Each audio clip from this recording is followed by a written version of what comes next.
राधा जी को श्री कृष्ण जी की आह्लादनी शक्ति कहा जाता है। माँ काली की शक्ति, श्री कृष्ण जी की शक्ति एक ही है। श्री राधा जी का जन्म गर्भ से नहीं हुआ है। नमस्कार मित्रों, स्वागत है आपका भारत भूमि में। मित्रों, राधा अष्टमी है। कृष्ण जन्माष्टमी के कुछ दिन बाद ही आता है राधा अष्टमी। राधा जी के बारे में बहुत से बातें लोग बताते हैं और कहते हैं राधा जी कृष्ण जी की प्रेमिका थी। तो सत्य बात क्या है? श्री कृष्ण जी से 1 साल पहले पृथ्वी पर आई थी। कहा जाता है गोलोक धाम में रहते हैं श्री राधा जी और कृष्ण जी। क्रोध में आकर श्री धामा राधा जी को श्राप देते हैं कि आप 100 वर्ष तक कृष्ण जी को भूले रहेंगे और आप धरती पर जन्म लेंगी। तो इस कारण राधा जी पृथ्वी पर जन्म लेते हैं, ऐसा कहा जाता है। परंतु मित्रों, राधा जी श्राप ले ऐसा छोटी स्वरूप, छोटी मूर्त नहीं है। राधा जी एक शक्ति है। राधा जी को श्री कृष्ण जी की आह्लादनी शक्ति कहा जाता है। कृष्ण जी कौन थे? कृष्ण जी स्वयं काली जी, माँ काली की शक्ति, श्री कृष्ण जी की शक्ति एक ही है। अगर आप काली माँ को पूजेंगे तो आप कृष्ण जी को पूज रहे हैं। अगर आप कृष्ण जी को पूज रहे हैं तो आप माँ काली जी को भी पूज रहे हैं। जी, दोनों शक्ति एक ही हैं। श्री कृष्ण जी को शक्ति स्वरूप कहा गया है, इसीलिए अष्टमी को ही श्री कृष्ण जी का जन्म हुआ है। जी, रात के 12 बजे, मध्य रात्रि, काल रात्रि, और श्री कृष्ण जी काले थे, काजल से भी काले, इसीलिए उनको कृष्ण कहा जाता है। कृष्ण यानी काला, और एक और अर्थ है आकर्षण। इतना आकर्षण आपको अपनी ओर खींच लेता है। माँ काली ये एक ऐसी एनर्जी है। माँ काली आपको अपनी ओर खींच लेंगे। माँ काली इनको इतनी जल्दी और एक ही वीडियो में आप सब पता चले आपको, ऐसा नहीं हो सकता। इन सबको जानना है तो आपको समय लगेगा। चलिए श्री राधा जी के बारे में बात करते हैं। राधा जी का जन्म भी अष्टमी के दिन ही हुआ था, क्योंकि वो भी शक्ति हैं। राधा जी शक्ति हैं। राधा जी किसकी शक्ति है? कहते हैं राधा जी आह्लादनी शक्ति है श्री कृष्ण जी का। राधा जी जो हैं ऊपर जो आदि शक्ति रहते हैं ना, उनका स्वरूप माना गया है। स्वरूप यानी जो मूल स्वरूप है आदि शक्ति, वो तो है ही, पर उनके ही शक्तियाँ विराजमान हैं किसी किसी लोक में, किसी किसी स्थान पर। ऐसे ही गोलोक में है श्री, तो इसी तरह गोलोक धाम में स्थित है श्री राधा जी।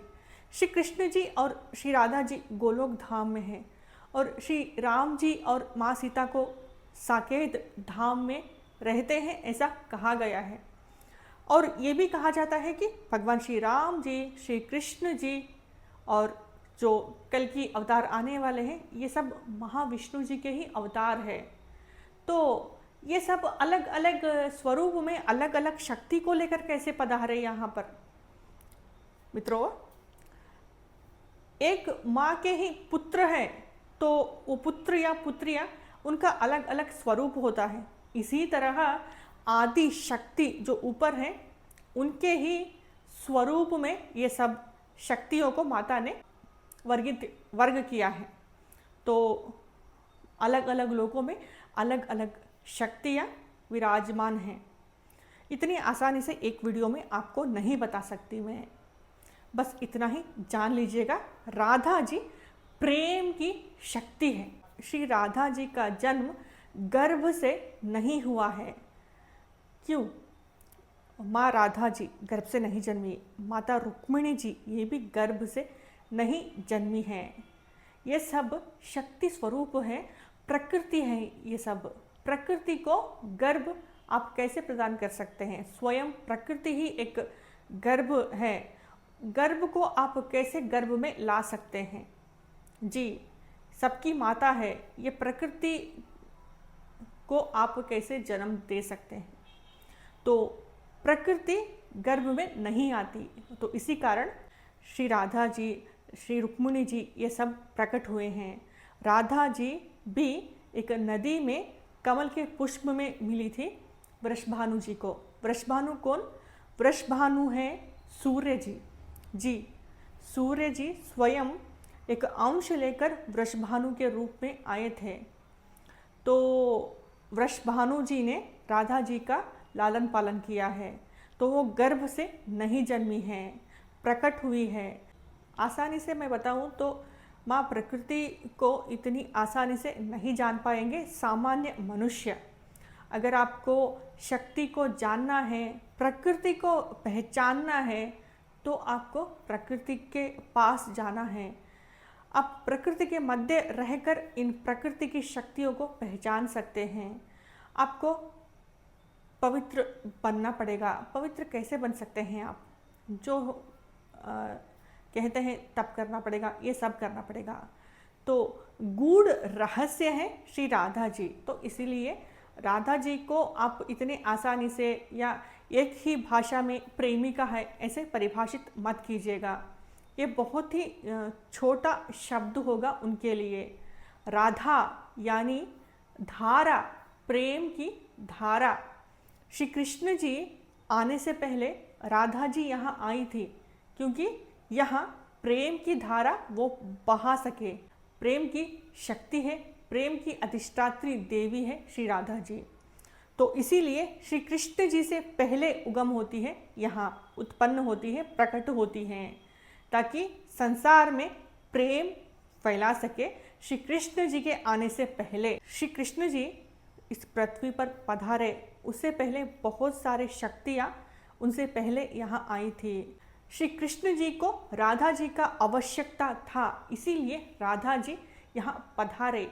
उनको श्राप मिला, वो हुआ, ये हुआ, सब वो उन्होंने ही रचाया हुआ एक रचना कह सकते हैं, उनकी लीला कह सकते हैं, क्योंकि उनको यहाँ आना ही था श्री कृष्ण जी को सहायता करने के लिए। जी, और ये भी कहते हैं कि श्री कृष्ण जी वृंदावन छोड़कर मथुरा जा रहे थे, तो उनके जाने के बाद श्री राधा जी भी गोलोक धाम गए थे। तो यहाँ पर उनका एक छाया मात्र था, ऐसा भी कहा गया है। तो हो सकता है ऐसा होगा, परंतु परिभाषित कर सकूं ऐसा नहीं हो सकता, क्योंकि इतनी क्षमता मेरे पास नहीं है। राधा रानी जी को मैं एक शब्द में परिभाषित उनके बारे में न्यायपूर्ण मैं बता सकूं ऐसा नहीं हो सकता, क्योंकि राधा रानी जी गूढ़ रहस्य है, उनको जान पाना इतना आसान नहीं सकती हूँ। तो राधा अष्टमी है, राधा अष्टमी की बहुत सारी शुभकामनाएं। और आपको क्या पता है श्री राधा जी के बारे में, वो भी आप मुझे कह सकते हैं। धन्यवाद जी।